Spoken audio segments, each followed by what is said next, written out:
तो जो हमारी चर्चा चल रही थी संबंधों को लेके, है ना, ये मैं इस बात पे दीदी से बात हो रही थी तो इस बात पे ध्यान दिला रहा था कि ये कोई सूक्ष्म बातें नहीं बता रहे, ये मोटी मोटी बात बता रहे हैं। मोटी बात से बनती है फाउंडेशन, फिर उसके ऊपर जो खड़ा होगा वो सूक्ष्म होगा। तो पहले व्यवहारिक मुद्दों को हमें पकड़ना है।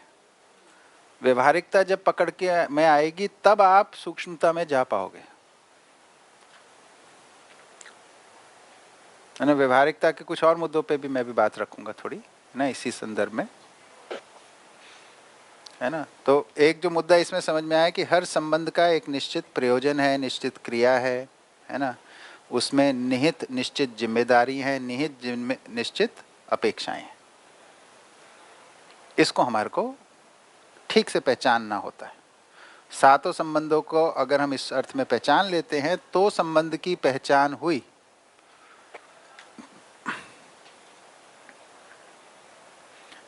संबंध की पहचान का क्या मतलब हुआ कि हम सातों संबंधों में दोनों पक्ष की जिम्मेदारी, अपेक्षाएं और उस संबंध में होने वाली क्रिया और प्रयोजन, इस सबको पहचान लिए तो संबंध की पहचान हुई।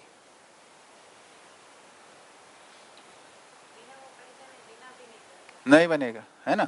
तो खाली तो रहता नहीं है, कुछ भर ही लेते हैं उसमें, है ना।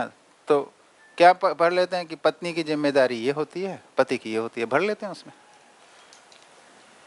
उससे फिर अपेक्षाएं बन जाती हैं, अपेक्षा बन जाती है और सच्चाई तो ऐसी है नहीं, वो अपेक्षा पूरी नहीं होती, पूरी नहीं होती तो पीड़ा होती है।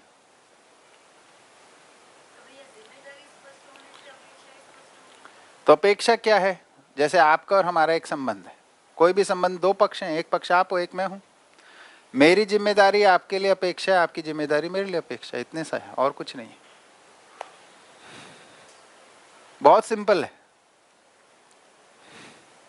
भाई। माता पिता को पोषण और संरक्षण प्रदान करना है, यही बच्चे की अपेक्षा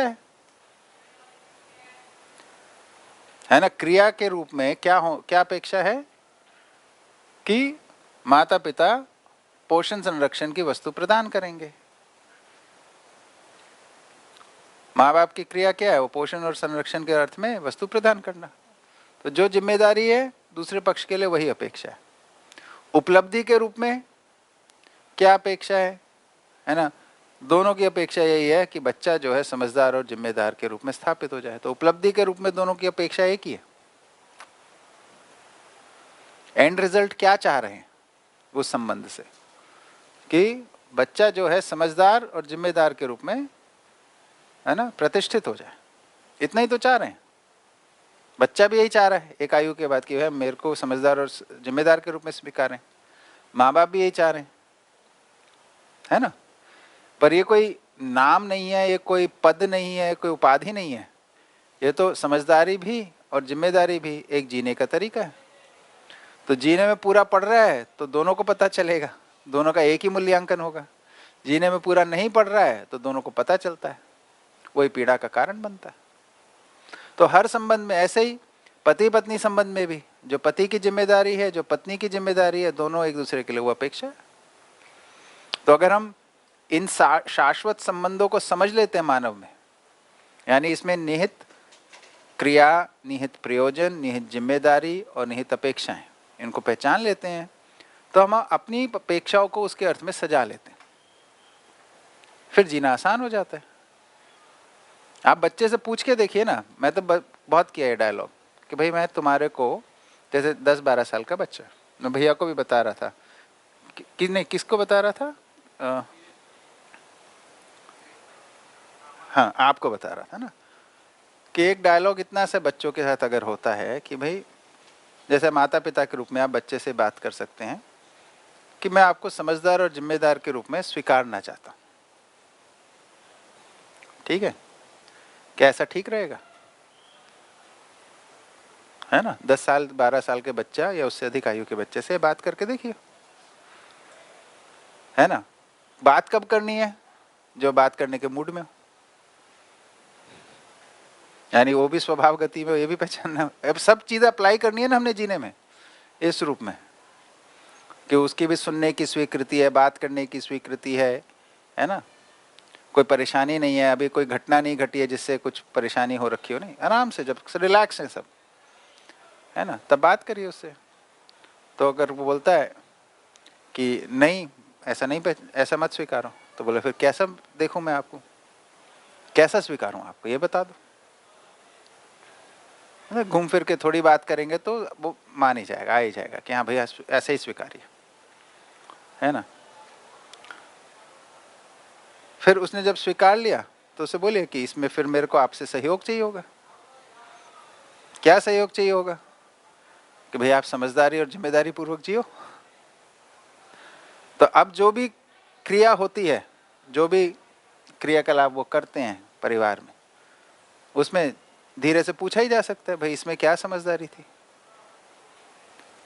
इसमें क्या जिम्मेदारी का निर्वाह हुआ। अगर ठीक से हुआ तो उसका अप्रिसिएशन उन्हें मिलना चाहिए, उनका अधिकार है। ये तो तुमने तो समझदारी का काम किया है, तो बहुत बढ़िया, ये जिम्मेदारी अच्छे से निर्वाह किया, बहुत बढ़िया किया। तो देखेंगे अधिकतर आप प्रोत्साहन दे रहे हैं, और जहां जहां कमी हो रही है उस पर ध्यान आकर्षण कर रहे हैं।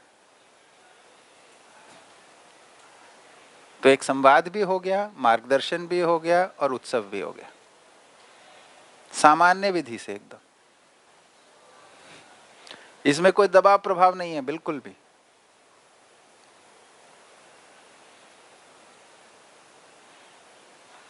ठीक है ना। इसको हर बच्चा पूरा करना ही चाहता है। कोई बच्चा नहीं है ऐसा 10-12 साल की उम्र में सामान्य तौर पे जो इसको पूरा करना ना चाहता हो, है ना। पर इसमें एक छोटा सा ध्यान देने का मुद्दा है कि बच्चे क्या होते हैं, जो आप उनसे अपेक्षा रखते हैं वही अपेक्षा आपसे भी रख लेते हैं।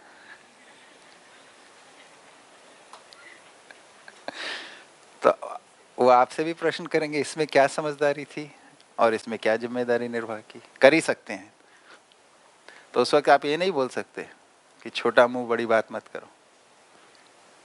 तो आपको भी जैसे उससे अपेक्षा है वो एक्सप्लेन करे, आपको भी करना पड़ेगा। तो आपको संयत होना ही पड़ेगा, तभी वो संयत होगा।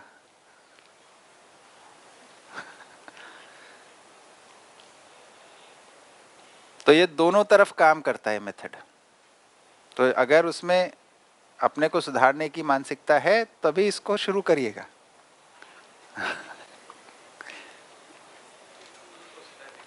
हैं तो सारा ही कुछ स्वयं को सुधारने के लिए तो पहले ही बोल चुके हैं।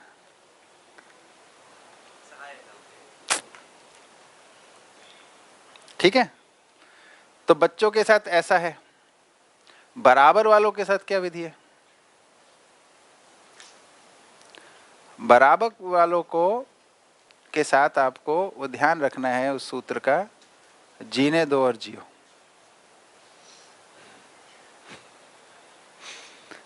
बराबर वालों के साथ हम सबसे ज्यादा दबाव बनाते हैं, है ना। हम परस्पर पूरक हैं। सामने वाला क्या चाहता है, अगर वो कोई ज्यादा गड़बड़ चीज नहीं है तो उसमें हम पूरक हो जाएं, साथ दे दें, सुनना शुरू करें एक दूसरे को, है ना, एक दूसरे को पहचानना शुरू करें। क्या कहाँ पे इनको खुशी मिलती है? हमारे संबंधी को, भाई बहन, पति पत्नी को या मित्र को किस चीज में खुशी मिलती है, और वो अगर व्यवस्था के अर्थ में है तो क्या परेशानी है? बहुत ज्यादा आदर्शवादी नहीं होना है इस सब में। दीदी पूछ रही थी अभी मुझसे कि कभी कभी मेरा घूमने का मन करता है। मैंने तो बहुत अच्छी बात है, घूमना चाहिए।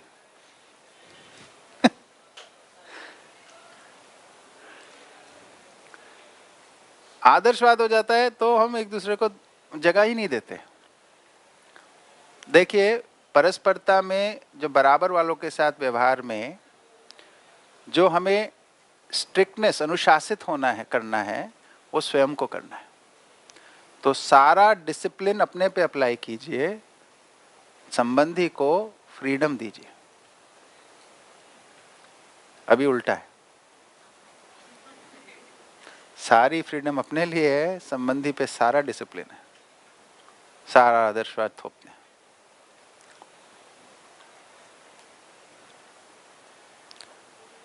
तो बराबर वालों को साथ जीने की जगह देनी है ना।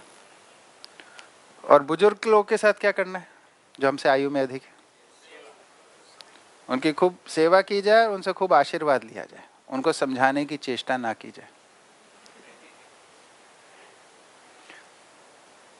ये सबसे बड़ी गलती है, उनको समझाने जाते हैं। अगर वो अपनी तरफ से प्रस्तुत होते हैं कि मैं आपसे समझना चाहता हूं, तो उसमें कोई परेशानी नहीं, आप इनिशिएट नहीं करिए उसको, आप उनका सम्मान करिए, उनकी सेवा करिए, उनसे आशीर्वाद प्राप्त करिए। बहुत बेसिक थंब रूल्स हैं ये, मेरे बताए हुए नहीं, बाबा जी के बताए हुए थंब रूल्स।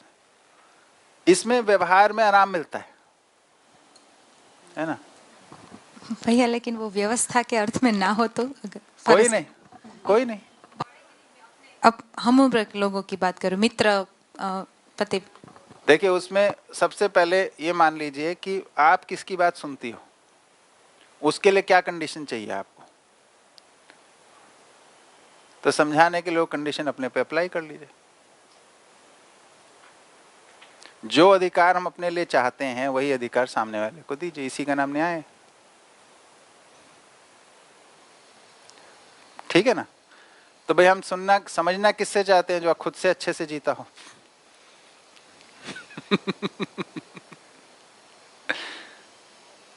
हो गया ना, ठीक है।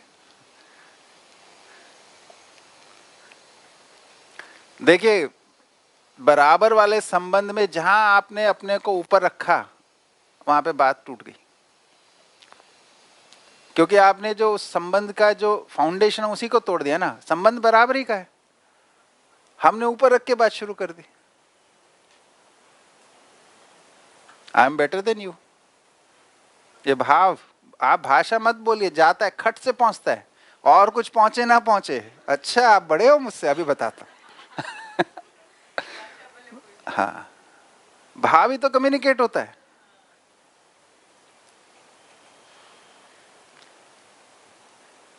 आप अपने में भाव को स्थिर कर लेंगे, है ना, कि मैं समझा नहीं रहे, नहीं बताने में भी समस्या।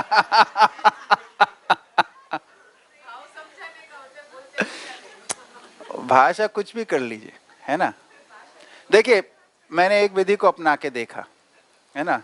हम लोगों को बहुत समय रहा, 25 साल लगाए, तो कुछ कुछ करते रहे प्रयोग, है ना, समय मिल गया। तो एक विधि ये लगाई कि देखिए, कि समझाने से पहले अपनी पीड़ा को शेयर करिए, कि देखिए आपके साथ हम हैं और आपके इससे पीड़ा होती है, या आपको सूचना देनी। ठीक है, ये तो स्वीकारते सामने, है ना। अब इसके लिए क्या किया जाए, तो हम तो इतना ही बता रहे हैं, इससे पीड़ा होती है, आप कुछ कर सकते हो तो बहुत अच्छी बात है। ठीक है, ठीक है, मैं तो अपनी प्रॉब्लम और किससे बांटूंगी फिर।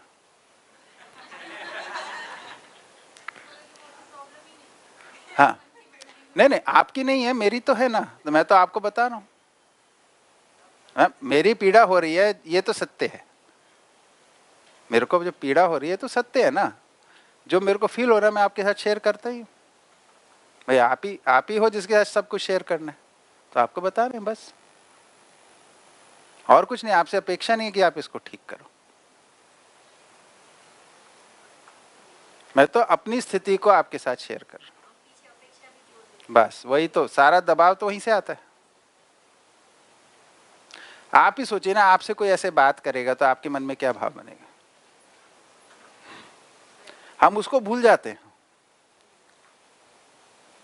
हमें क्या भाषा, क्या भाव, क्या शिष्टता स्वीकार होती है, वही शिष्टता हमें प्रदान करनी है, वही भाव हमें प्रदान करना है, वही भाषा से हमें बात करनी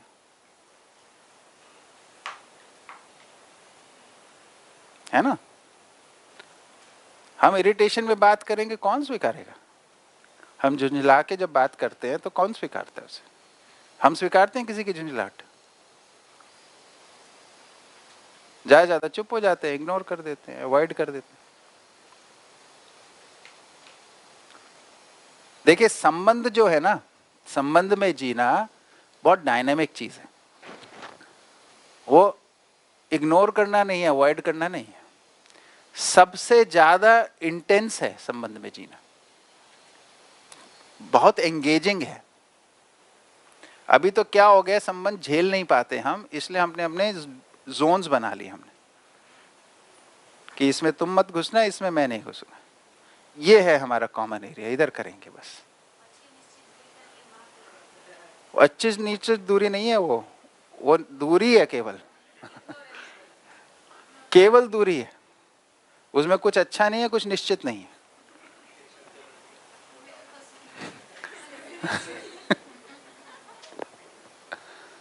है ना, वो सही कह रहे हो, जैसे सरकारें चलाते हैं ना कॉमन मिनिमम प्रोग्राम, वही है, ऐसे घर चला रहे हैं। भाई तुम्हें मेरा चैनल पसंद नहीं है, मुझे तुम्हारा नहीं पता, अलग अलग टीवी चला लिया, काम चला लिया, है ना। तो समस्या को साधन से रिजॉल्व करने की कोशिश करते रहते हैं, है ना। और जो जीवन के अंदर जो भी भाव बन रहे हैं, जो पीड़ा बन रही है, इसको दबाने की कोशिश चलती रहती है अपने में, कभी एंटरटेनमेंट से, कभी खाने पीने से, है ना, कभी किसी और क्रिया से। इसी को जीना कहते हैं। इधर क्या बोल रहे हैं कि नहीं, जीना तो एकदम जो हमारे अंदर चल रहा है उसी को प्रति पारदर्शी हो जाना साथ, संबंधी के साथ। तो पहले शेयरिंग शुरू करनी है, जो चीज खुश करती है या जो पीड़ा देती है, दोनों शेयर की जाए। केवल पीड़ा ही थोड़ा ना शेयर करने के लिए, जो अच्छा लगा हमारे को। देखिए अभी अनुकूलता की परिभाषा बताई थी, क्या थी? अवसर, साधन, प्रोत्साहन। तो संबंधों में अवसर देना, साधन देना और प्रोत्साहन देना, यही परस्परता में वातावरण, अनुकूल वातावरण प्रदान करना है। अभी प्रोत्साहन होता ही नहीं है परस्पर संबंधों में। जब हम पीड़ा बता रहे हैं अपनी, तो एक अवसर ही तो दे रहे हैं।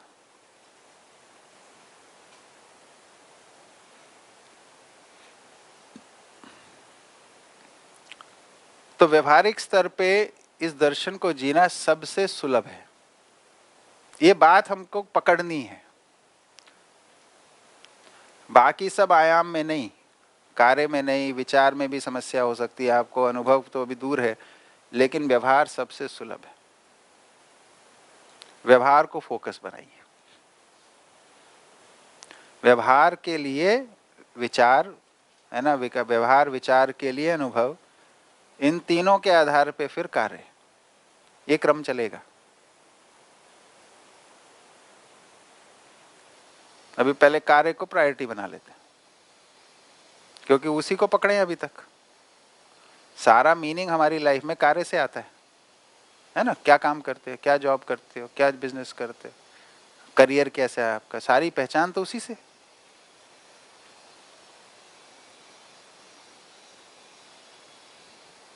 जबकि मानव की पहचान उसके व्यवहार से,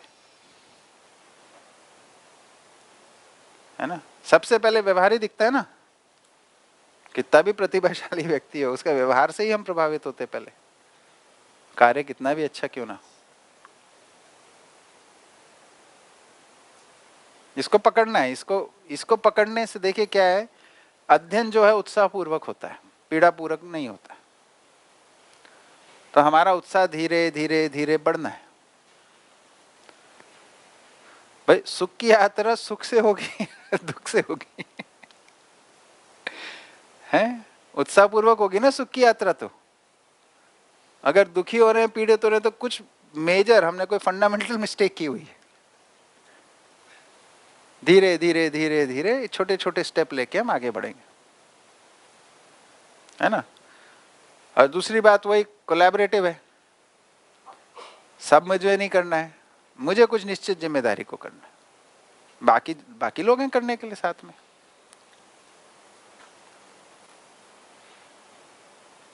ठीक है ना।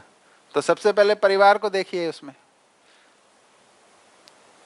छोटा छोटा स्मॉल स्मॉल स्टेप्स, छोटी छोटी उपलब्धियां, है ना, उससे धीरे धीरे उत्साह बनेगा, गाड़ी आगे चलेगी। खूब मजा आता है जिंदगी जीने में। अध्ययन काल एक सुखद यात्रा है ना। एक पहले एक मान्यता रही है कि बहुत ज्यादा पीड़ा होगी तो हम जल्दी समझेंगे या प्रश्न बनेगा, जिज्ञासा होगी। वो भी एक विधि है, वो जिज्ञासा विधि कहलाता है। किसी के पास कोई प्रश्न होता है, उसके पीछे पड़ जाता है, वो भी एक तरीका है पहुंचने का। एक अध्ययन भी एक विधि है भाई, सिस्टमैटिक अप्रोच है, छोटे छोटे स्टेप्स हैं, सिस्टम से चलेंगे, उससे भी पहुंचेंगे। शैक्षणिक विधि तो है ना, सिस्टमैटिक ही होगी। दोनों विधि की बात आई है, ठीक है ना।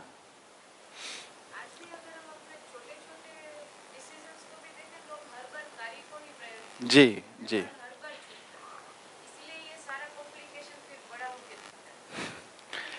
देखिए इसको बड़े सामान्य तरीके से बजाना।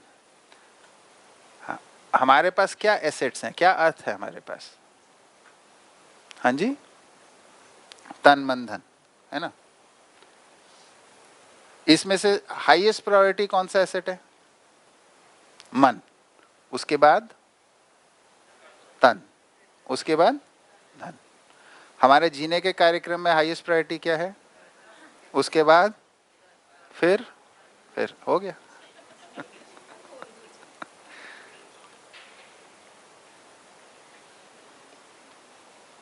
तो इसलिए कार्य प्रधान होगा कि नहीं होगा, आप खुद ही बताइए।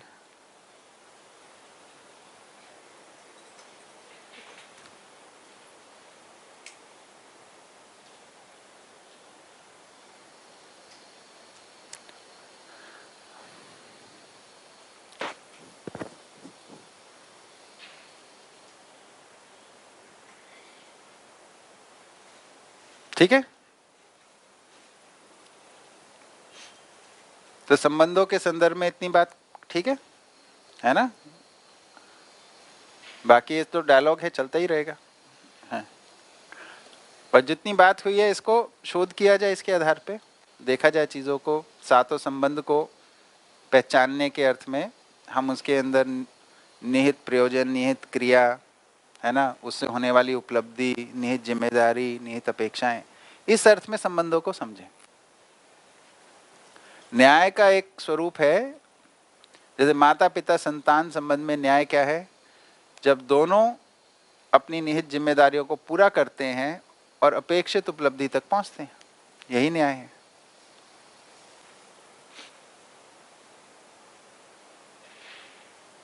पति पत्नी संबंध में भी ऐसा ही है, भाई बहन, भाई भाई, बहन बहन संबंध में भी ऐसा ही है, मित्र मित्र में भी ऐसा ही है, साथी सहयोगी में भी यही है, गुरु शिष्य में भी यही है, और व्यवस्थागत में भी यही है।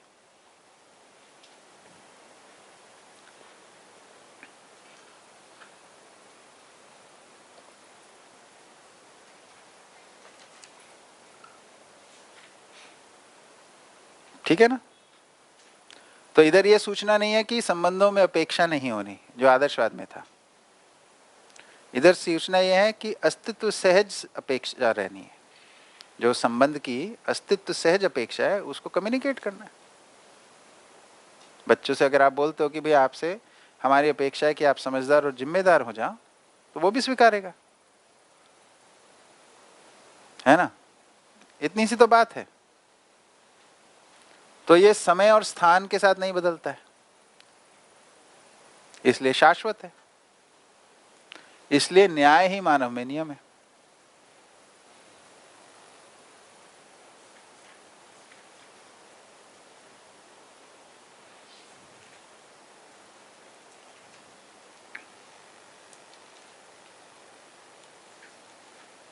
ठीक है ना।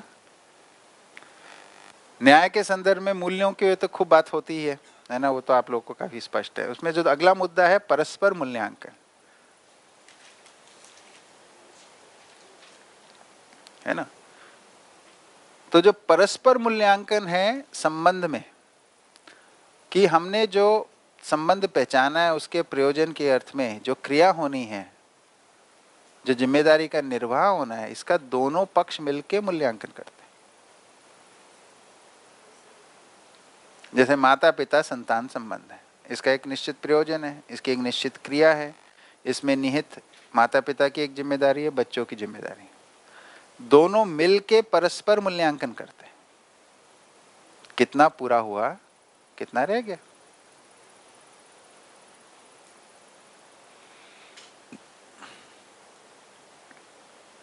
मूल्यांकन में अगर एक रूपता होती है तो उभय तृप्ति होती ही है। मूल्यांकन में अगर अंतर आता है तो उभय तृप्ति नहीं होती। तो उभय तृप्ति रिजल्ट है परस्पर मूल्यांकन का।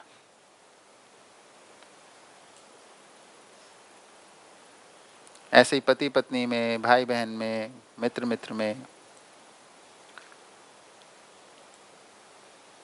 है ना। तो परस्पर मूल्यांकन के अंदर जितना सही हुआ उसका उत्सव है। अभी हमारा सारा ध्यान कमी पे, मूल्यांकन के नाम पे क्या गलत हुआ इस पे जाता है। वो मूल्यांकन नहीं, जितना सही हुआ है, जितना पूरा हुआ है उसका उत्सव है, और जो शेष रह गया है उसको पूरा करने का कार्यक्रम है।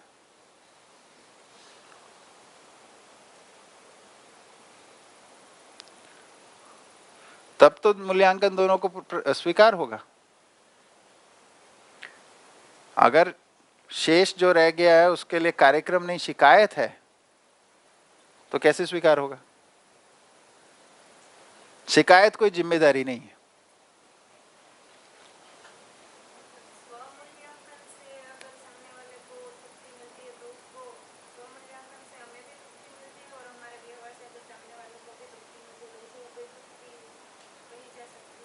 नहीं, देखिए, स्व मूल्यांकन स्व निरीक्षण के आधार पे, आप स्वयं को जांच रहे हैं, उसका मूल्यांकन आप कर रहे हो। अब परस्परता में आप जी रहे हो, है ना सर।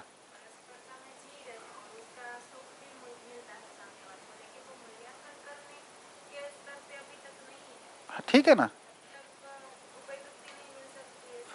नहीं, देखिए, कोई एक आयु के बाद मूल्यांकन करते ही हैं। मूल्यांकन के आधार हमारे कुछ अलग हो सकते हैं, मूल्यांकन ना करते हो ऐसा होता नहीं, है ना। तो उस आधार को हमें, वही तो संवाद किस लिए संबंध में, समान आधारों पे आने के लिए। वही तो जैसे माता पिता संतान संबंध में क्या हो गया, हमने आधार क्या बना लिया कि समझदारी और जिम्मेदारी को आधार बना लिया बातचीत करके, है ना। और जितना भी संवाद है उसमें पूछे भाई इसमें इसमें समझदारी क्या है, वो भी पूछ सकते हैं इसमें समझदारी क्या है ना। ऐसे ही पति पत्नी संबंध में भी कुछ है, उसकी भी कुछ निश्चित क्रिया है, कुछ निश्चित प्रयोजन है, कुछ निश्चित जिम्मेदारी है। पहले वो हम एक दूसरे के साथ बात तो हो जाए उस पर कि भाई मैं आपको पति के रूप में ऐसे स्वीकारती हूँ, या मैं आपको पत्नी के रूप में इस रूप में स्वीकारना चाहती हूँ, ये ठीक रहेगा क्या। अगर ये ठीक नहीं है तो ठीक बताइए। पर ये संवाद कब होगा, जब दोनों अच्छे मन से बात करेंगे, मैत्री पूर्वक बात करेंगे। तो पहले उसके लिए वातावरण बनाना पड़ेगा।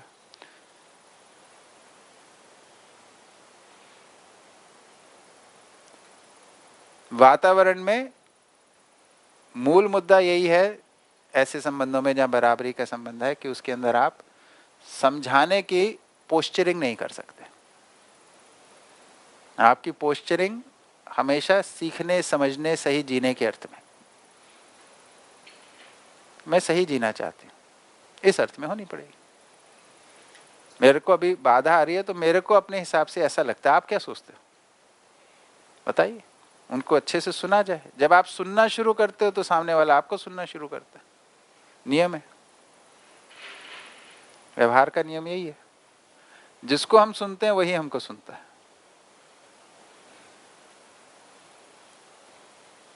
संबंधों में यही नियम काम करता है। आप देख लीजिए, आज भी कहाँ बातचीत होती है जहाँ आप एक दूसरे को सुनते हो, नहीं तो कहाँ बात हो पाती है। एक तरफा वाले में वहां तो इंस्ट्रक्शन ही मिलता है, ये अपेक्षा ही आती है सामने।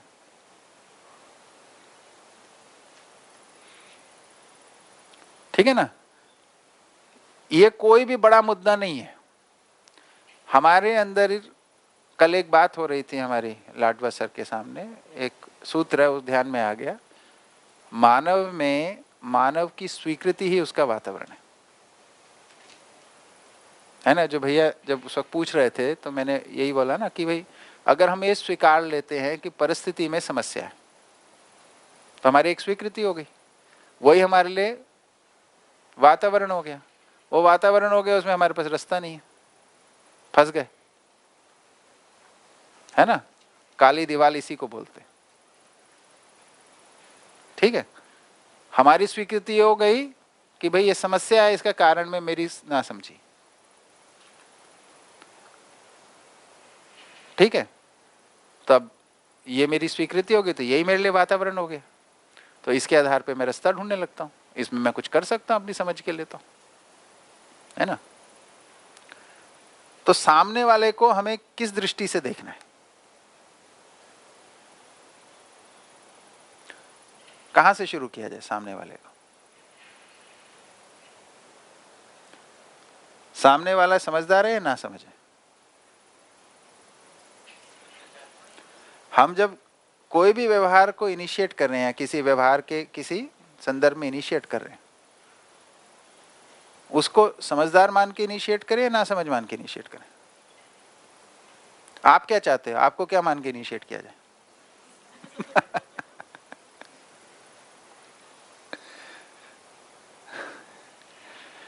अभी हम क्या मान के इनिशिएट करते हैं। हाँ जी, है ना, बस यही समस्या है, यही वातावरण है।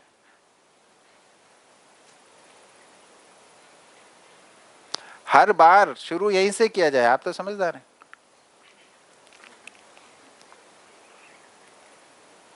है ना, वही मुद्दा है कि मैं तो आपको समझदारी स्वीकारना चाहता हूं, आप सहयोग कर दीजिए थोड़ा, है ना। मेरे को समझा दीजिए जो हुआ ये किया, ये कैसे समझदारी किया तुमने।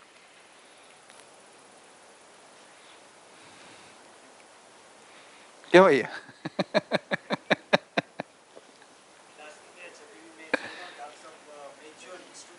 हाँ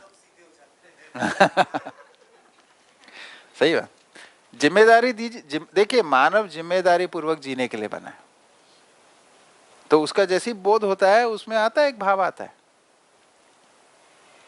आज भी जीव चेतना में भी जितने जितने मॉडल लिबरल वर्ल्ड में बने हैं, उसमें व्यक्ति को जिम्मेदार मान के ही माना गया। जैसे हम वोटिंग करने का जो राइट है वो कैसे आया कि व्यक्ति वोट करते वक्त गलती नहीं करता, ऐसा उसके अंदर मान्यता है।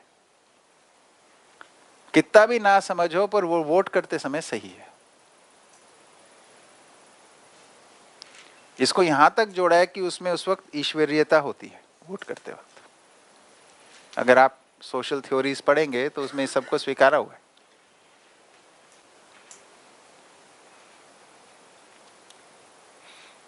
ठीक है ना। तो हमारे को सामने वाले से जब भी शुरू इनिशिएट कर रहे हैं कोई भी डायलॉग, उसमें उसको समझदार स्वीकार के ही शुरू किया जाए।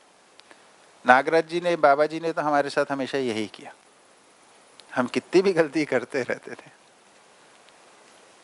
वो इनिशिएट यहीं से करते थे।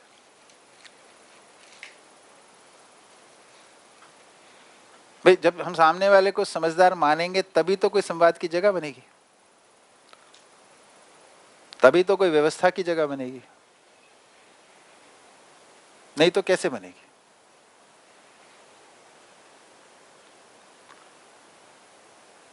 है ना। इसको व्यवहार में लाने में समय लगता है थोड़ा, है ना। इसको क्रियान्वित होने में, देखिए अभी हम एक ये सिद्धांत है, अब इसका अभ्यास भी होगा। अभ्यास में समय लगता है हमेशा, ऐसा नहीं होगा आप पहली बार इनिशिएट करोगे और हो जाएगा, है ना। उसका मजाक भी बन सकता है, उसका कोई नेगेटिव रिजल्ट भी आ सकता है, पर क्या ये सिद्धांत सही है। अगर सिद्धांत सही है तो मैं फिर से ट्राई करूंगा, फिर से ट्राई करूंगा, यही अभ्यास है।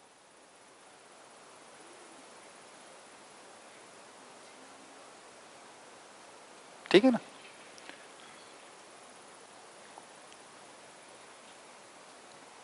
ठीक है। हाँ भाई।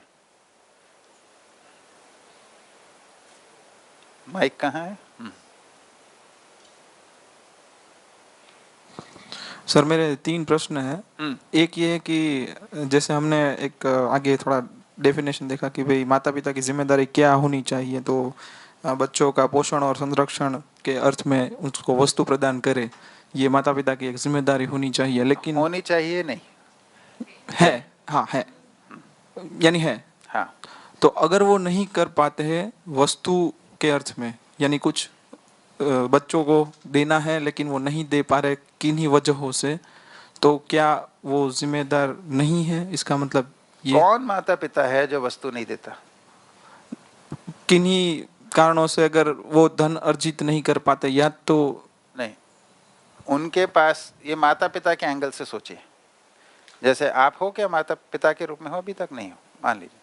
कोई भी माता पिता, इधर बहुत सारे माता पिता होंगे, उनसे पूछिए उनके पास जो होता है वो बच्चों के लिए समर्पित है कि नहीं है? जो कुछ भी है।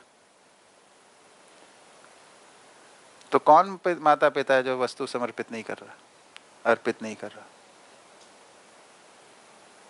मेरा कहने का मतलब है कि जैसे कैपेसिटी उसकी ना हो कुछ देने की, शायद वही तो बोल रहा हूँ, कौन ऐसा मानव है जिसके पास कोई वस्तु ना हो, कोई भी वस्तु ना हो? इससे सर मेरा कहने का मतलब है इतना, यानी वो मोटरसाइकिल हो सकता है ना हो, हाँ, साइकिल हो सकता है ना हो, हाँ, पर क्या उसके पास देने को कुछ नहीं है? होगा, है ना? बट हाँ, सब कुछ शायद अपेक्षा की। क्या देना है अब इसको तय करना पड़ेगा। हाँ, क्या देना है, कितना देना है, हाँ, इसको तय करना पड़ेगा। पालन पोषण के लिए क्या चाहिए, तो मानव की आवश्यकता को समझे बिना ना आप तय कर सकते हो ना हम तय कर सकते हैं। हाँ, तो क्या है मानव की आवश्यकता? यानी उसका पोषण संरक्षण हो जाए, उस हाँ, अर्थ में जो चीज हाँ, उपलब्ध करानी है वो। हाँ, तो क्या है, कितनी चीज चाहिए? रहने के लिए कुछ एक व्यवस्थित घर होना चाहिए, या कपड़े होने चाहिए, या हाँ, कितना खाना, कितना, किस प्रकार का भोजन हो, किस प्रकार का घर हो, वो थोड़ा तय करना पड़ेगा। कौन तय करेगा? बच्चा तय करेगा, माँ बाप तय करेंगे? अभी तो माता पिता ही करेंगे क्योंकि है ना? बच्चा छोटा है। तो हाँ, उसमें बच्चे को कोई समस्या नहीं है। जो परिवार में बच्चा जन्म लेता है उसकी परिस्थिति को स्वीकारता ही है, उसको उससे परेशानी नहीं है। ये तो बड़े ओ की शिकायत शुरू हो जाती है। और सर एक दूसरा क्वेश्चन था। एक मिनट, हाँ सॉरी, पहले इसके उत्तर में ये देखना है कि आवश्यकता को पहचाने कि नहीं पहचाने हम इसमें कहीं। हाँ ये छूट जाएगा नहीं तो। मानव की आवश्यकता क्या है इसको तो पहचानना ही पड़ेगा ना, हाँ, है ना? इसको सुनिश्चित किए बिना ये जिम्मेदारी पूरी नहीं होगी, हाँ, है ना? तो इसको तो सुनिश्चित करना पड़ेगा हमें, अपने लिए तो करना ही पड़ेगा। हाँ, तो उस की को पकड़ना है कि भाई हम भी माता पिता बनने वाले, तो मानव की आवश्यकता क्या है, उसके अर्थ में क्या मैं सक्षम हूं, है ना? तो इस जिम्मेदारी का निर्वाह कर पाऊंगा। तो यही तैयारी है पति पत्नी के रूप में बच्चों को, है ना? पालन पोषण शुरू करने से पहले जो तैयारी है पति पत्नी की, वो क्या है कि हमें जिन चीज की प्रदान करना है वो हम उसके अर्जित करने में सक्षम है कि नहीं है। हमें लगता है कि ऐसा भोजन देना है, ऐसा वस्त्र देना है, ऐसा घर देना है ना? तो उसके लिए क्या हमने जो तैयारी करनी है कर ली क्या? वही तो पीरियड है। देखिए, पति पत्नी वो संबंध है जिसके अंदर हम सबसे ज्यादा ओवरलैप देखते हैं, है ना? वो को क्रिएशन का संबंध है। परिवार को हम शुरू कर रहे हैं और पाल रहे पोस रहे हैं, और दोनों का चित्रण एक होना है उसमें, इसलिए उसको बोला एक मन दो शरीर, है ना? तो उस अर्थ में हम जब सजाते हैं, दोनों का एग्रीमेंट हो गया, भाई हाँ हमको अपने परिवार के लिए ये देना है, तो इसको क्या हम अर्जित कर पा रहे हैं? नहीं कर पा रहे, तो उसकी तैयारी करते हैं, उसको पूरा करते हैं। अगर है तो फिर परिवार को इनिशिएट किया जा सकता है ना? तो इस समझदारी से कम में तो ये पूरा पड़ेगा नहीं। अब आज की दुनिया में हम लगाने जाएंगे इस नियम को, तो उसमें तो कम पड़ेगा ही। ठीक है सर एक दूसरा था कि हमारी अभी बात हुई कि भाई चरित्र में, यानी सही जो चरित्र है उसको जब फॉलो नहीं करते तो एक अपराध कहलाता है वो। हाँ, उसको फॉलो नहीं करना है। फॉलो करना कुछ होता नहीं है मानव में। चरित्र को अपने में स्थापित करना। चरित्र पूर्वक जीना। पूर्वक जीना। हाँ, अगर हम चरित्र, जिसका आधार समझ है, हाँ, समझ से कम में चरित्र पूर्वक नहीं जिया जा सकता। हाँ, तो अपराध है, तो हाँ। अपराध किस लेवल पे होता है, यानी मानसिक, वाचिक या कायिक, किस लेवल पे अपराध तीनों कहलाए? में किसी में भी हो जाए तो अपराध है। ओके। और सर एक लास्ट मेरा क्वेश्चन था, मुझे सर समाधि का महत्व नहीं अभी समझ में आ रहा है। समाधि का क्या महत्व है? समाधि का क्या महत्व है? जैसे सब बोलते हैं कि भाई मीन्स ज्यादातर जो मीन्स योगी पुरुष होते हैं वो मीन्स समाधि में काफी समय बिताते हैं, तो उसका एग्जैक्ट महत्व क्या है वो अभी नहीं पता। देखिए, समाधि जो स्थिति है वो आदर्शवादी है ना, साधनाओं के लिए एक स्थिति को बताया गया। समाधि के बारे में ये बताया गया था आदर्शवादी या ईश्वरवादी जो चिंतन है उनमें, कि समाधि में अप्राप्त प्राप्त होता है और अज्ञात ज्ञात होता है। ठीक है, जो आपके पास नहीं है उसको आप चाहते हैं अगर पाना किसी वस्तु को, तो समाधि में मिल जाएगी, एक। और आपको अगर कोई चीज जाननी है तो वो भी आपको समाधि में मिल जाएगी, दो। इन दो उपलब्धियों के लिए समाधि को बताया। समाधि को फाइनल डेस्टिनेशन बताया है जहाँ पे सब कुछ पूरा हो जाता है। किसमें? ईश्वरवादी विधि में, ईश्वरवादी साधनाओं के अंदर ये बताया गया। ठीक है, तो जिसको अप्राप्त प्राप्त करना है या अज्ञात ज्ञात करना है, प्राप्त करना है, या दोनों चाहिए, तो वो समाधि के लिए प्रयास करता है। समाधि के लिए क्वालिफिकेशन बहुत टफ है ना। उसमें बोला है हजारों करोड़ों में कोई एक ट्राई करेगा, और जो ट्राई करेंगे उन हजारों करोड़ों में कोई एक सफल होगा, ऐसा उसको बोले, है ना। उसको जो ट्राई करेगा उसके लिए एक निश्चित प्रकार से जीने का तरीका है ना। उस जीने के तरीके में क्या है कि भोग से एकदम दूर जाना है, संसार से विरक्त होना है, फिर शरीर से विरक्त होना है ना। तो संसार से विरक्त होने के लिए आप सब संबंध नातों को त्यागते हो, इसी का नाम संन्यास है ना।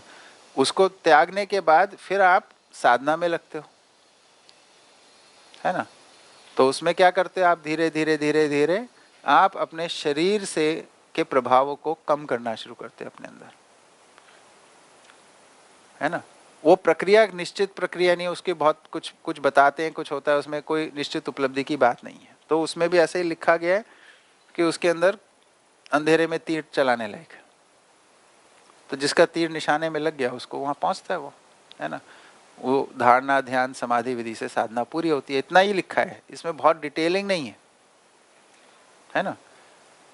तो वो सब है उसके अंदर। उसमें जो साधना के लिए जो इकाई शुरू की, उसका भौतिक पक्ष भी छूट जाता है और उसका आध्यात्मिक पक्ष भी उसमें विलय हो जाता है समाधि के अंदर जाके।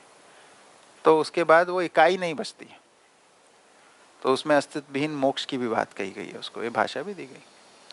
तो अगर ईश्वरवादी चिंतन हमारे को स्वीकार होता है तो, और हम ज्ञान चाहते हैं उस रास्ते से, तो फिर हमारे को समाधि एक हमारे लिए एक लक्ष्य बनता है। इतनी चर्चा ठीक है।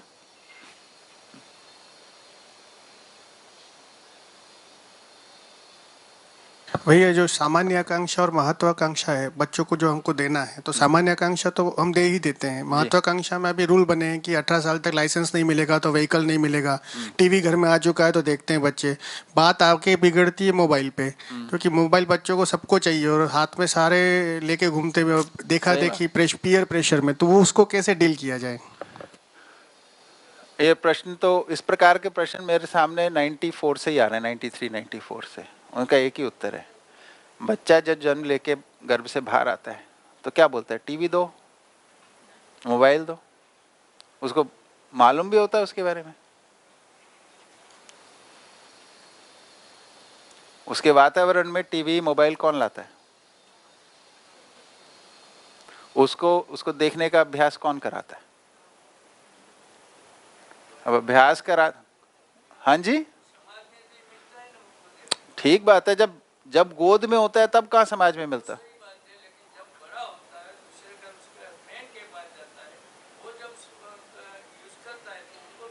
ठीक बात है, ठीक बात है, ठीक बात है। केवल परिवार की का प्रभाव नहीं है, समाज का भी है, ये बात सही है आपकी, है ना। लेकिन जब छोटा है उसमें जो चाहनाएं बनती हैं, जो उसकी इच्छाएं बनती हैं, वो हमारे परिवार में दिए हुए वातावरण से बनती हैं। हाँ,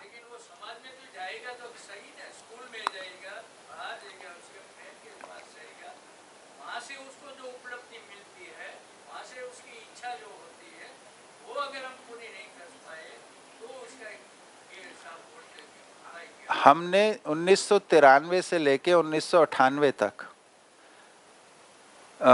एक स्कूल चलाया था जीवन विद्या के आधार पे, है ना। ये बिजनौर यूपी में एक जिला है, उसमें एक गांव था गोविंदपुर, उसमें चलाया था, है ना। वो स्कूल जो था खेतों के बीच में था और उसके आसपास 2-3 किलोमीटर की दूरी पे 10 गांव थे। हम लोगों ने गांव में नहीं गए, हम लोग केवल स्कूल में बच्चों से कुछ बात करनी शुरू की। 2-3 साल के अंदर ये प्रभाव आने लगा। आप जीवन विद्या एक परिचय पुस्तक अगर देखेंगे, उस स्कूल की बात उसमें आई है। उसमें यह प्रभाव आने लगा कि गांव के अंदर प्रचलित जितने भी विकारात्मक प्रक्रियाएं थीं, टीवी चलने बंद हो गए गांव में, हुक्का बीड़ी दारू बंद हो गई गांव में, ठीक है। और गांव के अंदर कुछ चर्चाएं होने लगी, शाम को गोष्ठी होने लगी, ठीक है। इतनी हमने घटना को देखा। इससे क्या निष्कर्ष निकला कि जब बच्चों में शुरू से कोई अच्छी बात जाती है तो वो वातावरण से प्रभावित नहीं होते हैं, वो अपने वातावरण को विकसित कर लेते हैं,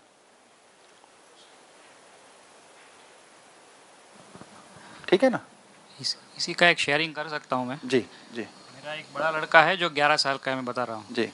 तो वो जब छोटा था तब उसको हमको, जब हम फ्री नहीं रहते थे वो टीवी देखता था, तो उस विधि से अभी वो उसका इंक्लिनेशन उसमें बहुत ज़्यादा हो गया है। अभी एक छोटी लड़की है जो 3 साल की है, उसको हमने बचपन से ही वो टीवी मोबाइल से दूर रखा है। तो आज की डेट में जब वो फ्री होती है तो ड्राइंग करती है, किसी के साथ बातें करती है, खेलती है। लड़का पूरा दिन देखता है लेकिन वो एक भी बार नहीं देखती है। जो डिफरेंस पहले 3-4 साल में ही आ जाता है, फिर बहुत मुश्किल हो जाता है। ठीक बात। तो पहले 4 साल बहुत इंपॉर्टेंट है, ऐसा मुझे लग रहा है। बिल्कुल बिल्कुल। देखिए, बच्चा जो है ना छोटी आयु में बिल्कुल आपका अनुसरण कर रहा है। आपका मन अगर टीवी में लगता है तो बच्चे का लगेगा ही। आपका मोटरसाइकिल पे लगता है मन तो उसका भी लगेगा। आपका मोबाइल में लगता है तो उसका भी लगेगा। ये सामान्य सी बात है। आप मुक्त नहीं हुए, बच्चा कैसे मुक्त हो जाएगा? आप जिसको श्रेष्ठ मानते हैं बच्चा उसी को श्रेष्ठ मानता है। आप जिसको नेष्ठ मानते हैं बच्चा उसी को नेष्ठ मानता है छोटी आयु में। इसलिए जिन परिवार परंपराओं में जैसे अभ्यास होते हैं उनको स्वाभाविक रूप में स्वीकार लेता बच्चा, है ना। आज की परिस्थिति में क्या हो गया है देखिए, अभी हमारे परिवार में कितने लोग रह गए, ले दे के 2-4 लोग रह जाते हैं हम। एक बच्चा है तो 3 लोग हैं, 2 बच्चे हैं तो 4 लोग हैं। 2 से तो अभी बच्चे ज्यादा होते नहीं है सामान्य तौर पे। परिवार में क्रियाएं क्या होनी है, वो सारी होनी है जिसकी आज बात हुई थी। कुछ व्यवसाय का भी काम होना है, कुछ शिक्षा का भी काम होना है, कुछ पोषण का भी काम होना है, ये सब तीनों होना है ना। अब करने वाले वो 3 ही लोग हैं या 4 ही लोग हैं, उसमें से भी एक बाहर चले जाता है या दोनों ही बाहर जाते हैं। अब समय कितना बचा घर के परिवार के काम करने के लिए? थोड़ा सा ही बचा। उसमें बच्चे को खाना भी खिलाना है। अगर ये 15 मिनट में उसने खाना नहीं खाया तो आगे के काम छूट जाएंगे। अब खाना खाना है उसका तो उसका ध्यान भटका देते हैं कहीं, चलो मोबाइल देख बेटा, और मुंह में खाना डाल दिया उस बीच में, है ना। तो अब ये विवशता में कर रहे हैं माँ बाप। कौन माँ बाप अपने बच्चे को फोन की आदत डालना चाहता हो? तो उनके पास और कोई रास्ता नहीं है। अब क्या करे, अकेले में खाना भी खिलाना है, समय भी कम है, इससे हो रहा है ये सब। फिर थोड़े दिन में बचपन से आपने आदत डाल दी तो उसको स्वीकार हो ही जाना है ना। आजकल मोबाइल पे करते हैं, पहले वो टीवी पे कार्टून दिखाते थे। टेक्नोलॉजी का ही तो अंतर आ रहा है, काम तो वही कर रहे हैं। जो ध्यान उसे ध्यान मिलना है मानव का, उसको सब्स्टिट्यूट मशीन बना रहे हैं। तो जिसमें ध्यान लगाएगा उससे संबंध पहचानेगा, उसी से निर्वाह करेगा। ठीक है ना।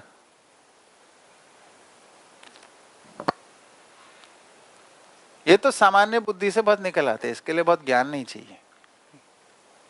ये तो बड़े आराम से हम वर्कआउट कर सकते हैं चीजें। एक या दो बच्चों को पालने के लिए कितने लोग लगते हैं? इसकी कुछ गणना होनी चाहिए, नहीं होनी चाहिए?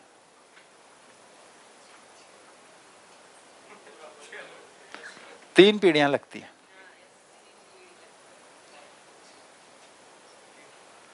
अब 3 पीढ़ी उपलब्ध नहीं है तो क्या करोगे? बच्चों को के पालन पोषण के लिए बच्चे भी चाहिए, युवा भी चाहिए और बुजुर्ग भी चाहिए।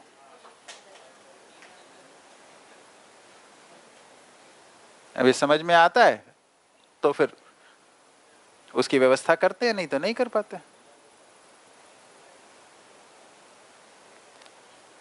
अभी मैं पीछे मसूरी में शिविर ले रहा था, तो वहाँ पे एक सज्जन आए, वो बता रहे थे कि वो दोनों दंपति अब रिटायर्ड हुए और वो लोग राजस्थान में एक जगह गए थे, है ना। वहाँ पे एक एनजीओ ने क्या काम शुरू किया कि बुजुर्ग लोग को एक इन्वेस्टमेंट का प्लान दिया है। क्या प्लान दिया है कि उधर आप लोगों को एक घर देंगे और कुछ मतलब एक कम्युनिटी छोटी सी बनाएंगे, कॉलोनी बसाएंगे। और उसका जो थीम ये रहेगा कि आसपास के जो गांव में गरीब बच्चे हैं उनको आप पढ़ाओ, है ना। तो ये सोच के कि भाई बच्चे और बुजुर्गों का एक अच्छा होता तो बढ़िया प्रयास है। कुंभलगढ़ में है, राजस्थान में कहीं, है ना। पर मैं वही सोचता था कि भाई जो बुजुर्ग लोग हैं उनके भी तो पोते पोती नाते नाती होंगे।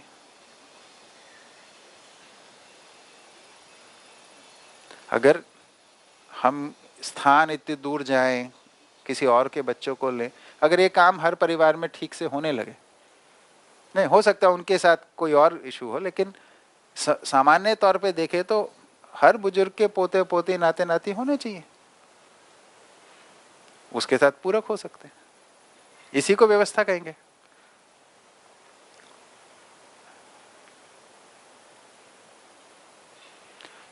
बहुत सारे ऐसे सर्किट में, एनजीओ सर्किट्स में जो बातचीत चलती है कि भाई हम लोग ना कि लाइक माइंडेड लोगों के साथ जिएंगे, है ना। तो कहीं पे कोई कम्यून बसाने का या गांव बसाने की बात चलती है कि भैया 50 परिवार हो जाएं, 10 परिवार हो जाएं, 100 परिवार हो जाएं, है ना। तो क्या उनके परिवार में लोग नहीं है? जो लोग हैं जिनका सबसे ज्यादा कमिटमेंट है इस दुनिया में उनके साथ, वो कितना भी कम हो लेकिन सबसे ज्यादा उन्हीं का है, वही आपको अपना मानते हैं। हम उनके साथ तो जी नहीं पा रहे। अब हम स्ट्रेंजर्स के साथ जिएंगे, अनजान लोगों के साथ जिएंगे। यह मेरे को ज्यादा सहज लगता है।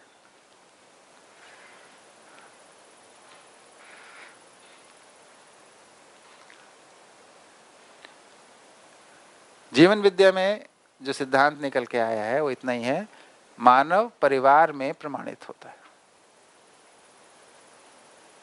अपनों के बीच में। आप जब प्रमाणित होंगे तो अपनी पत्नी, पति, माता पिता, भाई बहन, साथी सहयोगियों के बीच में प्रमाणित होंगे। जब उनको स्वीकार होगा कि हाँ आप समझदार हो गए हैं तो आप समझदार हैं, इससे कम में नहीं है। इतना हो गया तो अब दुनिया के लिए आप सक्षम हो गए। प्रमाणित होने की स्थली आपका ही परिवार है।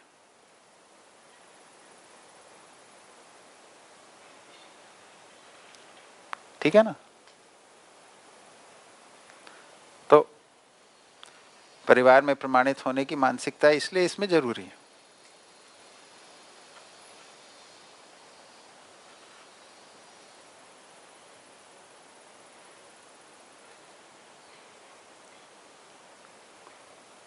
ठीक है, आज भी सेशन है 1 बजे के आसपास? नहीं, ठीक नहीं, ठीक, तो 1 बजे पूरा कर सकते हैं। ठीक है, तो आज बातें ज़्यादा हो गई है ना, अच्छी बातें हो गई, अच्छी बात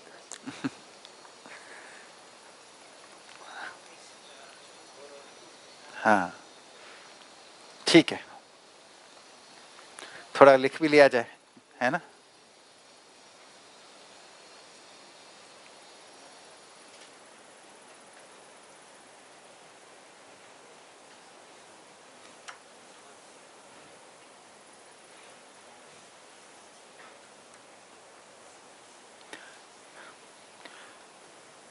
चार शब्द जो आते हैं, जानना, मानना, पहचानना, निर्वाह करना, है ना, ये आप लोग सब सुन ही चुके होंगे, इस पे थोड़ी सी चर्चा करने की, है ना। कर्म दर्शन में ये इसको मुद्दा है। सर एक सेकंड। हाँ जी बताइए। सर जैसे कल हम बात कर रहे थे परमाणु की, उनकी कोई एक निश्चित सेंटर है और उनके परिवेश है कुछ जी। अगर लार्जर ऑर्डर के अंदर भी देखें तो सर एक पृथ्वी है और एक सौर मंडल है, उससे भी लार्जर ऑर्डर के अंदर देखें तो सेम यही रिपीट हो रहा है। हाँ। तो ये किसी ना किसी ऑर्डर से है या कोई नियम से चल रहा है सब? क्योंकि सबकी जैसे देखे उनकी जैसे बॉन्डिंग है या तो फिर उनकी वर्किंग है वो सब सेम दिख रहा है, एक सेंटर है उसके आसपास घूम रहे हैं। हाँ। और फिर उनका वो एक बेस बन जाता है, फिर उनके सेंटर में से घूम रहे हैं। हाँ, तो ये जो घूम रहा है इसका मतलब क्या है? उसके साथ क्रियाशील तो हर इकाई है, तो अब दो हैं, दो इकाइयां दोनों क्रियाशील हैं यानी गतिमान हैं, तो उनके अंदर मिनिमम रूप में सहअस्तित्व का प्रकटन कैसे होगा, है ना। यह सहअस्तित्व का दो गतिमान इकाइयों में सहअस्तित्व का स्वरूप क्या होगा,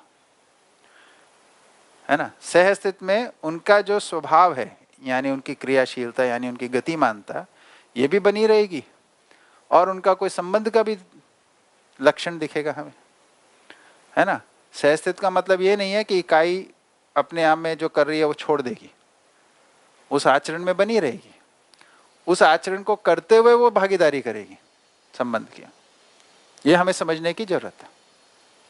ठीक है, तो अब एक इकाई है वो भी गतिमान है, दूसरी इकाई भी गतिमान है, इनके अंदर एक संबंध की पहचान और निर्वाह होता है।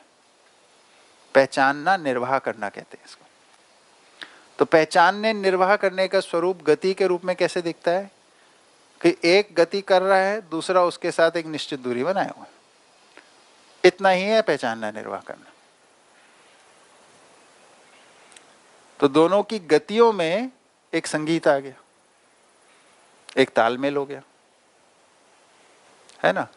तो गतिमान जो हैं ऐसे शून्य अवकाश में सारी चीजें गतिमान है, तो जो भी शून्य अवकाश में दिखता है ना, वो इसी विधि में दिखता है, इसी स्वरूप में दिखता है, इतना ही नियम है। ठीक है,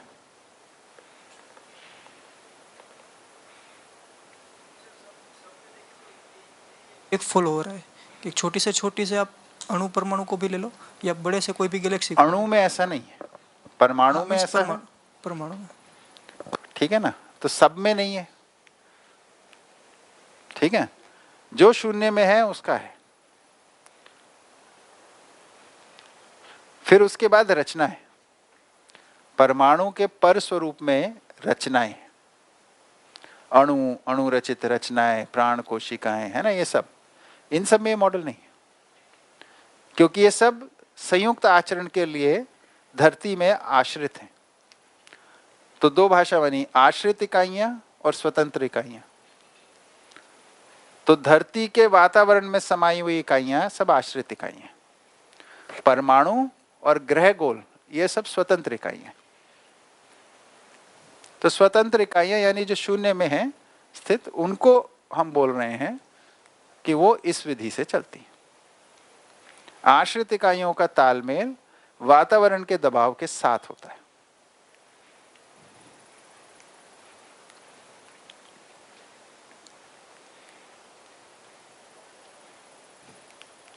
इसीलिए समस्त रूप हैं, नहीं तो एक ही रूप होता, यही वाला, एक केंद्र में और दूसरा घूमने वाला। पर प्रकृति में तो देखते हैं, धरती पे देखो तो पदार्थ में भी, प्राण में भी, जीवों में भी, हमारा शरीर तो उस रूप में नहीं है ना, प्राण कोशिकाएं भी उस रूप में नहीं है। तो ये जितनी आश्रित इकाइयां हैं धरती के वातावरण में, ये धरती के वातावरण के दबाव में अपना क्रियाकलाप कर रही हैं। ठीक है, जो शून्य में है परमाणु है, और उसके बाद धरतियां, ग्रह गोल।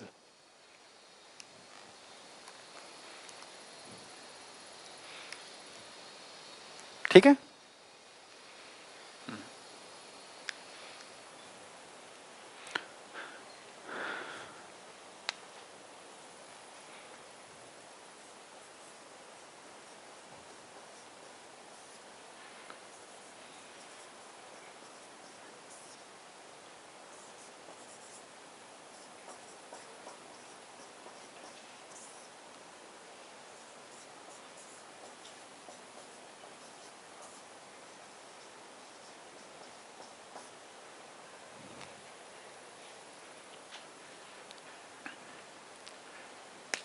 कल हमने जब बात की थी सत्ता में संपृक्त प्रकृति की, तब भीगे होने से ऊर्जा संपन्नता, डूबे होने से क्रियाशीलता, और घिरे होने से नियंत्रण। नियंत्रण को हमने बताया था पहचानने निर्वाह करने के अर्थ में, है ना। तो यानी पहचानना निर्वाह करना ही व्यवस्था सूत्र है, ये साथ साथ रहता है हमेशा, यही व्यवस्था सूत्र है।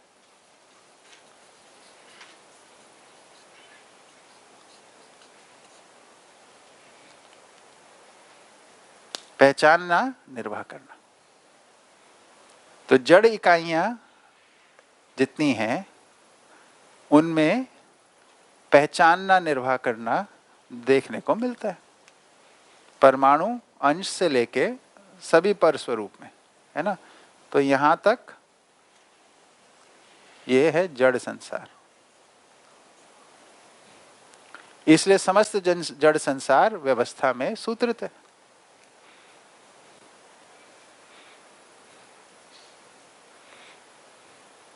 ये स्पष्ट होता है? ठीक है, तो इसको बोला जड़, और जहां ये क्रिया हो गई शुरू, उसको बोल रहे हैं चैतन्य।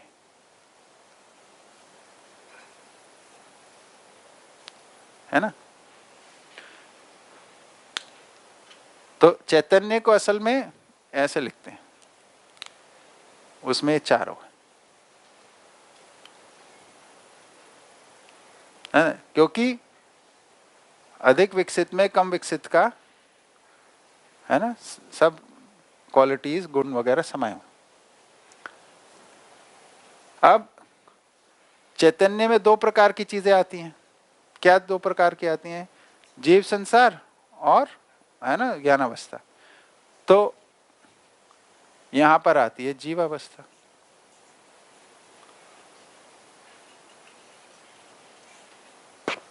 और ये आता है पूरा ज्ञान अवस्था।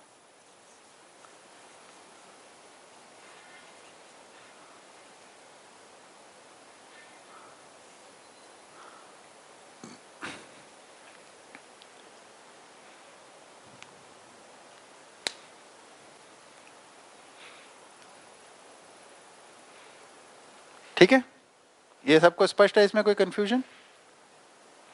ठीक है, फिर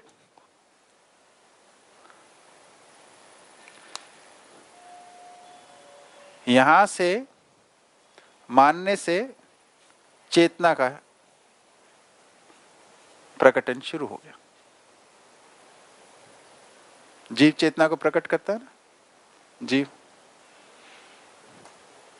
तो इस दोनों के अंदर अगर देखेंगे तो यहां पे चेतना दिखनी है,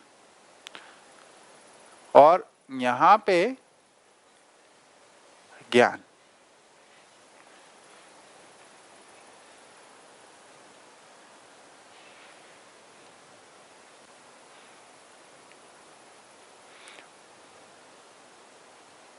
ठीक है ना? ज्ञान अवस्था में ही ज्ञान है, जीव अवस्था में नहीं है। वहां पे चेतना, यहाँ पे मानव चेतना भी है, देव चेतना भी है, दिव्य चेतना भी है। तीनों चेतनाएं ज्ञान के आधार पे, है ना? ये जो इस संदर्भ में चेतना ज्ञान, तो यहाँ पे इसको हम बोल रहे हैं ऊर्जा। पहचानना, निर्वाह करना ऊर्जा का प्रमाण है। तो जड़ संसार में ऊर्जा प्रमाणित होती है, जीव संसार में चेतना प्रमाणित होती है, और ज्ञान संसार में ज्ञान प्रमाणित होता है।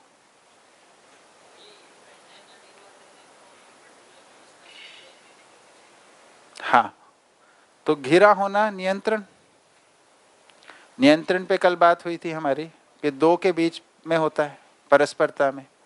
परस्परता में जो पहचान है वो व्यवस्था के अर्थ में होती है। अस्तित्व में पहचान जो है व्यवस्था के अर्थ में होती है। क्या व्यवस्था के अर्थ में? पूर्णता प्रमाणित होनी है, इसी अर्थ में सारी व्यवस्था है। तो उस अर्थ में पहचानता है, निर्वाह करता है, इसलिए व्यवस्था सूत्र है। पहचानना, निर्वाह, व्यवस्था सूत्र। ठीक। तो जीव संसार के अंदर चेतना के आधार पे मानना, है ना, आ जाता है। मानने की वस्तु क्या रहती है इसमें? जीवों में केवल इतनी ही रहती है कि मैं शरीर हूं। स्वयं को शरीर रूप में स्वीकारता है, पूर्ण स्वीकृति है उसमें, उसको कोई शंका नहीं है।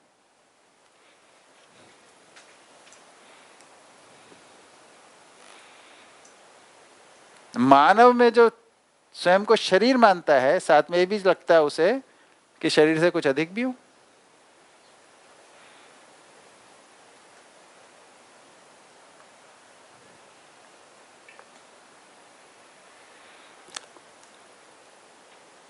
जीवों के अंदर, है ना, जीवों के अंदर शरीर और जीवन,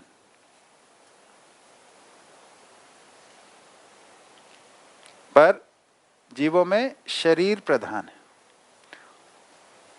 ठीक है? मानव में जीवन और शरीर, इसके अंदर जीवन प्रधान है।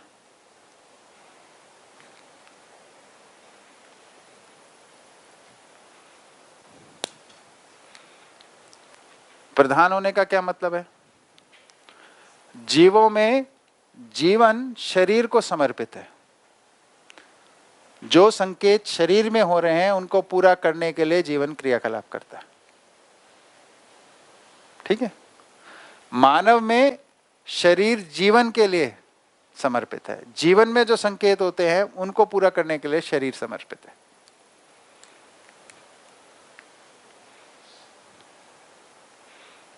ना, परिचय शिविरों में मैं एक सामान्य सा उदाहरण लेता हूं इसका, कि मान लीजिए कहीं पे अनाज का एक बड़ा सा ढेर लगा हुआ है, वहां से कहीं घूमते फिरते, उधर कोई नहीं है ना, बस एक अनाज का ढेर है, घूमते फिरते वहां पे एक गाय आ जाए, तो गाय क्या करेगी? उस अनाज को खाएगी। कितना खाएगी? है ना, पेट भर के खा लेगी, जितनी भूख लगी है उतना खा लेगी, है ना। फिर क्या करेगी? चले जाएगी। अगले दिन क्या करेगी? क्योंकि उधर भोजन मिला था तो वापस आएगी, है ना। फिर क्या करेगी? खाएगी। कितना खाएगी? पेट भर के। फिर क्या करेगी? अगले दिन क्या करेगी? ये कब तक चलेगा? है ना, या तो खत्म हो जाएगा या कोई बाधा नहीं आएगी, तब तक चलता रहेगा ऐसे। ठीक है? अब सोचिए गाय की जगह कोई आदमी आ जाए,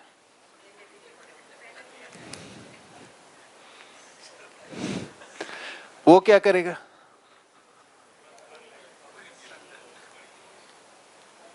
बताइए क्या करेगा? कब्जा करेगा। भूख कहां लगती है? शरीर में। और कब्जा कहाँ होता है? मानसिकता में। जीवन में विचार है ना, चित्रण है, तो कौन सा क्या प्रधान है समझ में आया ना? ठीक है। तो जीवों में जीवन शरीर को समर्पित है। वो जो खा रही है उसमें चयन हो रहा है ना, आस्वादन हो रहा है ना उसका, फिर वो खा के उस चले जाती है वापस, क्योंकि अब उसको शरीर का दूसरा संकेत आ गया, आराम जा करना है। फिर अगले दिन फिर भूख लग रही है, फिर जीवन शरीर में एक संकेत हो रहा है, जीवन उसको पूरा करने के लिए फिर वहां पे आ रही। तो उसका जो क्रियाकलाप है शरीर के लिए जीवन समर्पित है इस अर्थ में।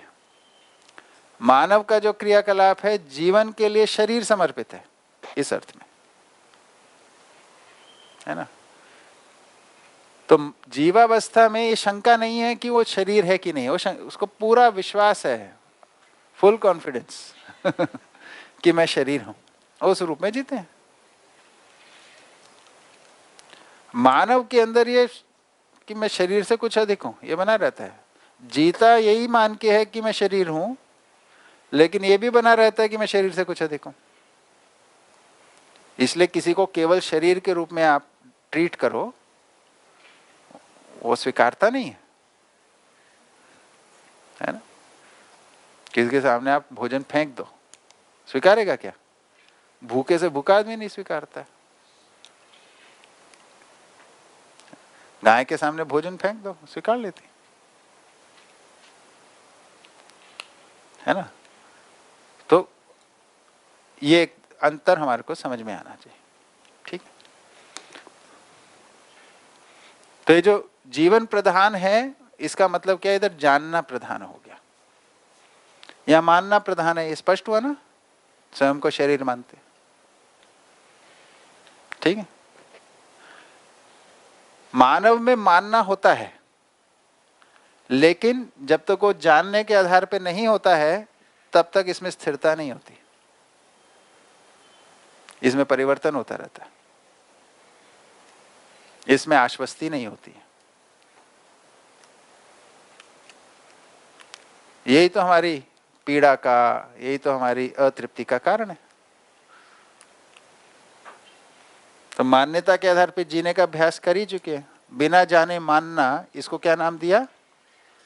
आस्था।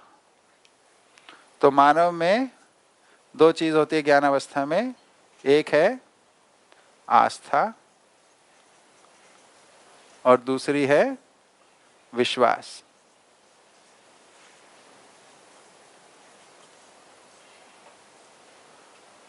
बिना जाने मानने को बोलते हैं आस्था, जानकर मानने को बोलते हैं विश्वास। तो शिक्षा या जीवन विद्या या मध्यस्थ दर्शन क्या है? आस्था से विश्वास की यात्रा, यही शिक्षा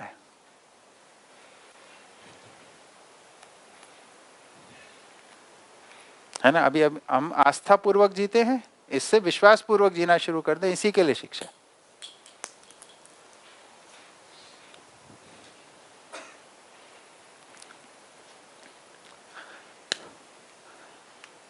जानने और मानने का जो तृप्ति बिंदु है ना, इन दोनों का जो तृप्ति बिंदु है ना, उसको हम बोल रहे हैं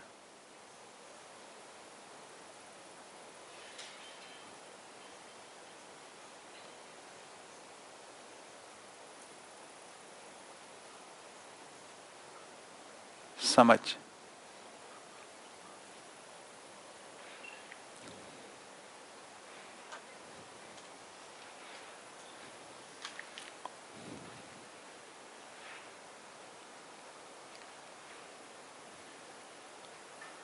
ठीक है।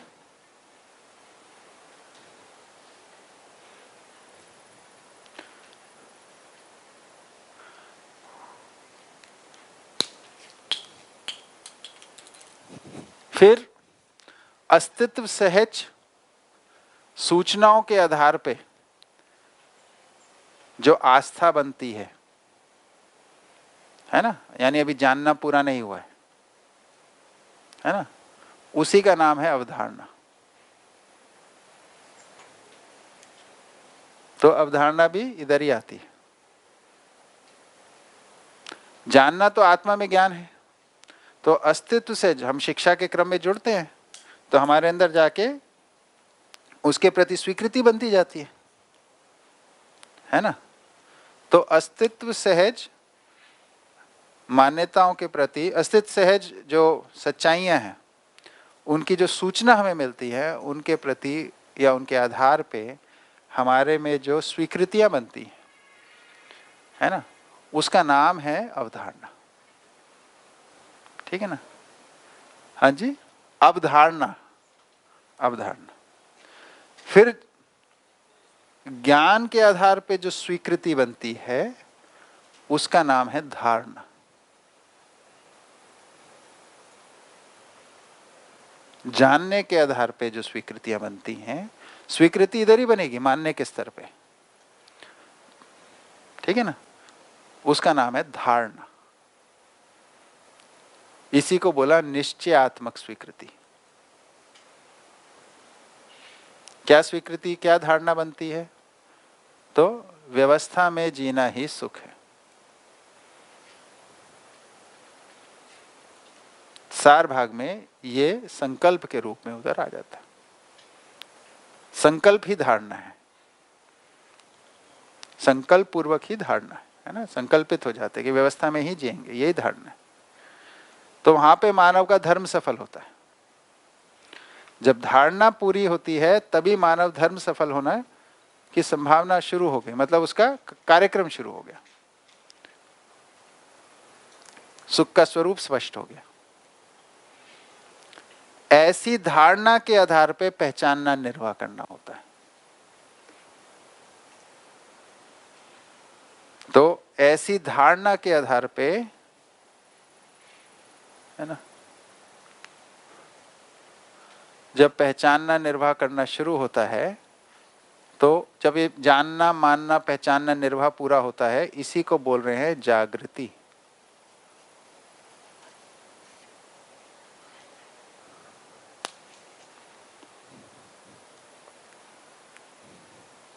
हाँ जी, बुद्धि,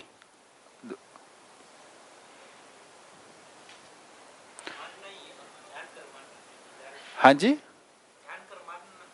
जानकर मानना। इसलिए जो जीवन विद्या में एक ही उपदेश है, माने हुए को जान लो, जाने हुए को मान लो। जो हमारे पास आस्थाओं के रूप में है ना, उनको जान लो, और जो भी हमारे को ज्ञान के रूप में है उसको मान लो। ये तो स्वाभाविक रूप में होना ही है ना। पर अभी जीव चेतना में कई बार लगता है हम कुछ जानते हैं, पर उसको मानते नहीं है कई बार, है ना। ऐसा लगता ही है कि हम जानते हैं कि भी सबको मिल के रहना है, इसको मानते कहाँ हैं। ठीक है। हाँ जी भैया, अवधारणा कौन से लेवल पे आएगी? वो भी देखिए, अवधारणा शुरू होती है जैसे चित्रण में के रूप में शुरू होती है पहले, है ना। फिर वो जितनी जितनी प्रखर होती जाती है, प्रतीति के लेवल पे आती जाती है, वो बुद्धि में फिर स्थिर होती जाती है। तो अभी जो अवधारणा जिसको हम बोलते हैं कि भाई मैं क्या हूँ, शरीर हूँ, है ना, ये सब चित्त के स्तर की बात है, चित्रण में ही, है ना। उसके बाद जाते हैं जब अस्तित्व सहज होने लगती हैं, तो पहले चित्त में ही जाता है, हमारे स्मरण में ही जाता है, फिर धीरे धीरे धीरे वो साक्षात्कार पूर्वक अवधारणा बनती है, फिर वो बुद्धि में जाता है।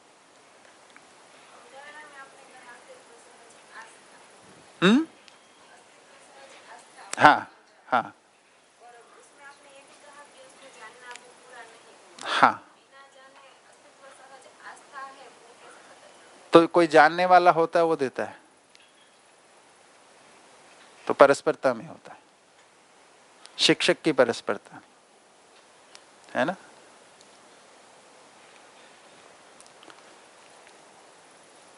जानना मानना पहचानना निर्वाह करना को बोला जागृति। जागृति का जो प्रकटन क्रम है वो क्या है? वो है समाधान,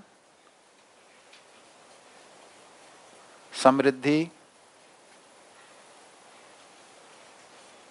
अभय और सहस्तित्व।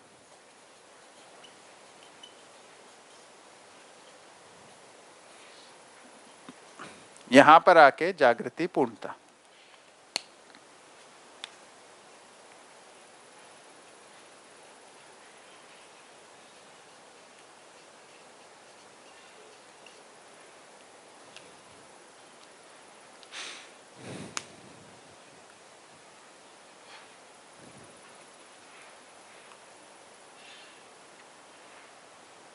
कोई बात?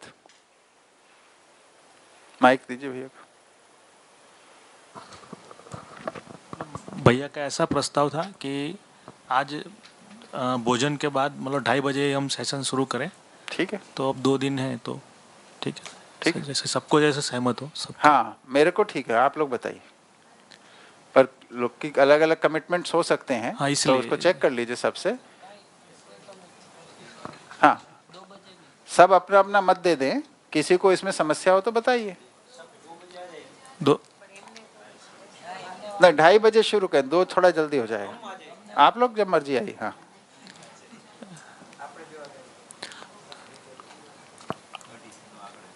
किसी को 2:30 बजे में समस्या हो तो बताइए। सबको अनुकूल है 2:30 बजे? तो ठीक है, 2:30 बजे शुरू करें। ठीक है, तो यहां से जागृति शुरू हुई है ना, यहां से लेके यहां तक गई। जागृति है जानना, मानना, पहचानना, निर्वाह करना। तो उसमें समाधान प्रकट किया, समृद्धि प्रकट किया, अभय प्रकट किया, है ना। अब जागृति चल रहा है और सहस्तित्व प्रकट किया, तो जागृति पूर्णता हो गई।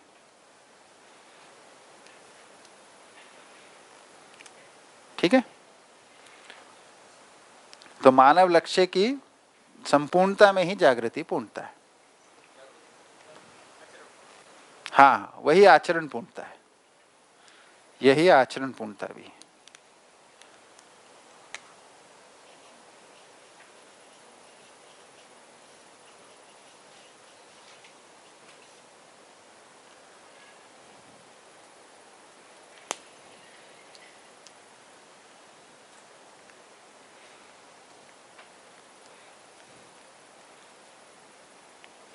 ठीक है, और इसमें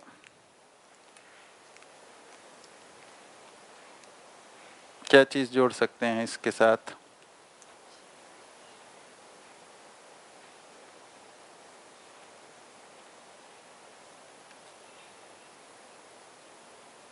है ना,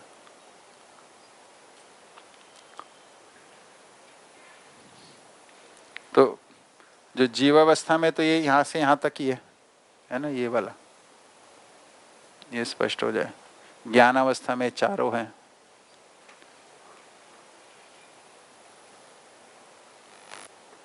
तो इस संदर्भ में अधिकतम बातें आ गई।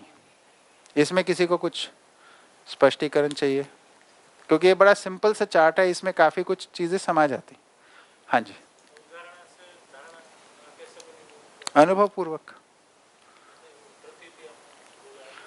हाँ, तो क्या हुआ कि हमें जब शिविर जैसे जाते हैं, सुपरिचय हुआ, इससे परिचय हुआ तो सूचना ग्रहण करने की इच्छा हुई है। सूचना ग्रहण की हमने तो हमारी जीने की इच्छा हुई।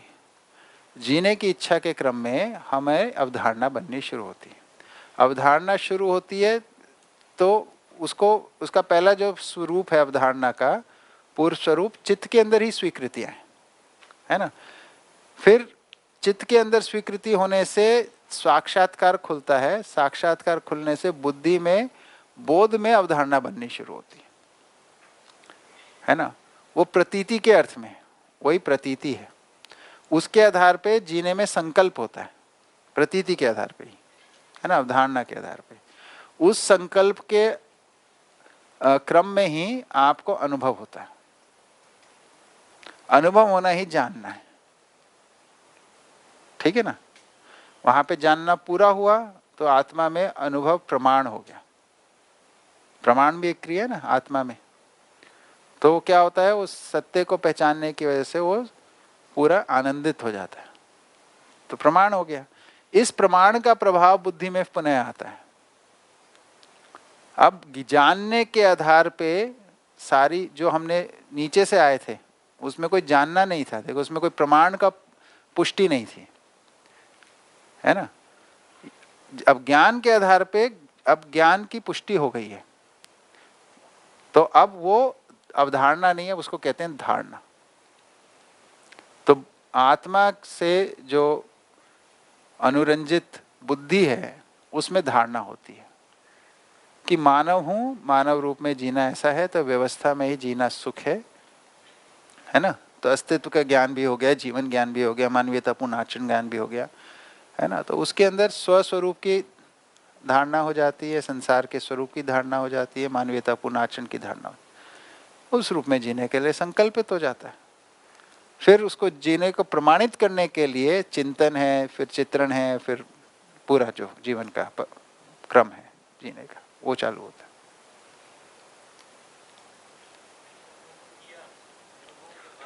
हाँ, तो अनुभूति क्या है, तो हमें ज्ञान तो हो गया कैसे जीना है, कि न्यायपूर्वक जीना है। अब न्यायपूर्वक जीने के लिए हम कुछ एक्शन करते ही हैं, कर्म करते हैं। वो कर्म में जब हम कर्म को ठीक से कर लेते हैं, क्योंकि अब तो ज्ञान है, तो उसको थोड़ा अभ्यास करके उसको ठीक से करने लगते हैं, तो उसका फल आता है। उस फल का मूल्यांकन होता है। कोई भी कर्म है वो फलवती है, तो उसका मूल्यांकन होता है। मूल्यांकन के रूप में वो अंदर जाता है, फिर से प्रत्यावर्तन होता है उसका। तो मूल्यों का निर्वाह किया यानी जिए, तो वो परावर्तन था। अब परावर्तन का फल परिणाम आया, फल परिणाम का मूल्यांकन हुआ, मूल्यांकन का प्रत्यावर्तन हुआ, वो जाके अनुभूति के रूप में फाइनली आत्मा को पता चलता है कि मैं ज्ञान अनुरूप जी लिया।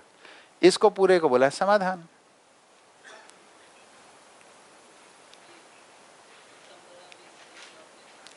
हाँ, रितंबरा का अर्थ है सत्य से भरा हुआ।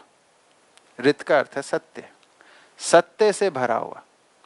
तो जब बुद्धि में आत्मा का प्रभाव आता है, आत्मा में जो अनुभव प्रमाण है, अनुभव का प्रमाण का जो प्रभाव आत्मा में आता है, तो बुद्धि सत्य से भर जाती है ना। उसमें अस्तित्व ज्ञान, जीवन ज्ञान, मानवीयतापूर्ण आचरण ज्ञान की सब स्पष्टता हो गई।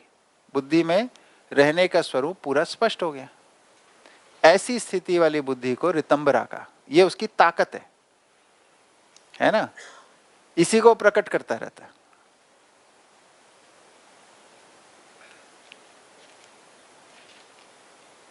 है ना। आत्मा से प्रमाणिकता प्रकट होती है, बुद्धि से रितंबरा प्रकट होती है ना। चित्त से इच्छा प्रकट होती है ना, और वृत्ति से विचार प्रकट होते हैं, और मन से आशा।